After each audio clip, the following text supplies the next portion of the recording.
Hi hello friends, welcome back to my channel lavender kitchen Telugu official. ఇది వచ్చేసి శనగపప్పును నేను ఉడికించి పెట్టానండి. ఒక 3 విజిల్స్ ఇచ్చాను. ఇది నానబెట్టిన శనగపప్పే, కొంచెం మెత్తగా కావాలి. మనం చేయబోయే రెసిపీ వచ్చేసి స్వీట్ రెసిపీ అనమాట. శనగపప్పు పాయసం. చూడండి, ఇది చూడటానికి పప్పులు ఉంది. ఇలా మెత్తగా మెదిపితే మెత్తగా అయిపోతుంది అనమాట పాయసానికి ఇది. సో బెల్లం నేను కట్ చేసి పెట్టుకున్నాను. 3 ఇలాచీలు తీసుకున్నాను. మనం మిగతా ప్రాసెస్ చూసాము. యాక్చువల్లీ పప్పుని కొంచెం మెదుపుకుందాం మనము. ఇదండి, మనము శనగపప్పును ఆల్రెడీ ఇప్పించి పెట్టాం కదా, ఇప్పుడు చూపించాం కదా, కొంచెం మెదుపుకున్నాను నేను. ఇలా అయితే టేస్ట్ చాలా బాగా వస్తుంది అన్నమాట. ఇది వచ్చేసి మనం పొయ్యి పైన పెట్టేసాము ఇలాచీ పొడి వేసేసి. చాలా ఈజీగా, చాలా సింపుల్గా చేసుకునే విధంగా చూపిస్తున్నాను. ఒక్కొక్కరు ఒక రకంగా చేసుకుంటారు, నేను నా స్టైల్లో చూపిస్తున్నాను. గ్యాస్ పైన పెట్టేసాం కదా, గ్యాస్ పైన పెట్టేశాను. బెల్లం మరిగించడానికి ఇంకొక గిన్నెలో పెడతాను నేను. ఇదండి, ఇంత క్వాంటిటీ బెల్లం తీసుకున్నాను. 1 కప్పు శనగపప్పు అయితే 1 కప్పు బెల్లం తీసుకున్నాను నేను. స్వీట్నెస్ ఎక్కువగా వద్దు నాకు. పప్పు ఇక్కడ అవుతుంది కదా, మనం ఇక్కడ వచ్చేసి బెల్లం పాకం పెట్టాను. ఇందులో శనగపప్పులో ఇప్పుడు పాలు వేస్తానండి నేను.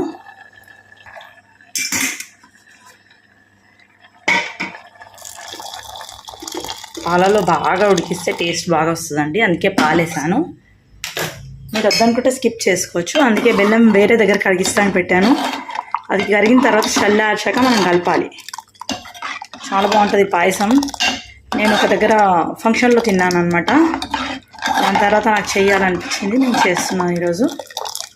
టేస్ట్ అయితే అవసరం ఉంటుందండి. ఆఫ్టర్ 5 మినిట్స్ బంద్ చేశానండి. ఇది పాకం ఏం అవసరం లేదు, జస్ట్ బెల్లం కరిగితే చాలు. ఇది ఇలా ఉడుకుతూ ఉంది పాయసం.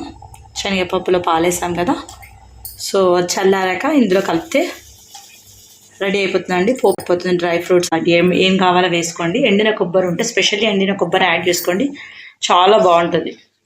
నైవేద్యం పెట్టుకోవడానికి మనకు స్పెషల్ ఒకేషన్స్లో ప్రసాదంలో తయారు చేసుకుంటే చాలా బాగుంటుందండి.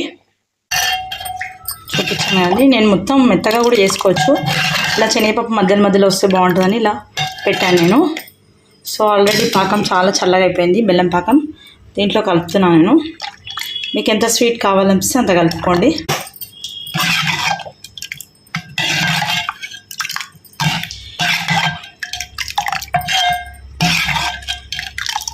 చిక్కగా కావాలంటే చిక్కగా పెట్టుకోవచ్చు. నేను పాలు ఎక్కువ వేసాను కాబట్టి ఈ కన్సిస్టెన్సీ నాకు ఓకే. మీరు చిక్కగా పెట్టుకోవాలనుకుంటే ఇంకొంచెం సేపు మరిగిన తర్వాత అయిపోతుంది. ఇందులో టేస్ట్ కోసం నేను కొంచెం కండెన్స్ మిల్క్ కలుపుతాను. మిల్క్ మేడ్ చూడండి, కండెన్స్ మిల్క్ యాడ్ చేస్తున్నాను నేను. కండెన్స్ మిల్క్ యాడ్ చేస్తాను నేను.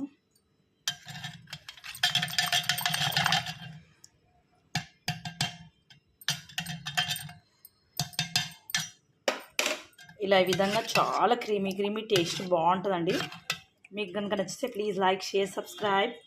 మీరు ఒకసారి దీన్ని ఈ విధంగా చేసి చూడండి. దీనికి డ్రై ఫ్రూట్స్, ఎండిన కొబ్బరితో గార్నిష్ చేస్తే బాగుంటుంది. చూపిస్తాను మీకు అది కూడా. కొంచెం నెయ్యిలో ఎండిన కొబ్బరి వేసి వేయించుతున్నా అండి. మీ దగ్గర డ్రై ఫ్రూట్స్ ఉంటే డ్రై ఫ్రూట్స్ యాడ్ చేసుకోండి. శనగపప్పు పాయసంలోకి ఎండిన కొబ్బరి చాలా బాగుంటుంది టేస్ట్. డ్రై ఫ్రూట్స్ వేసినా బాగుంటుంది. ప్రజెంట్ అయితే నా దగ్గర లేవు, నేను ఇదే వేసేస్తున్నాను. ఆఫ్టర్ పూజ కావాలనుకుంటే డ్రై ఫ్రూట్స్ మళ్ళీ ఫ్రై చేసి వేస్తాను. ఇప్పుడైతే నైవేద్యం కోసం ఇలా రెడీ చేసుకున్నాను.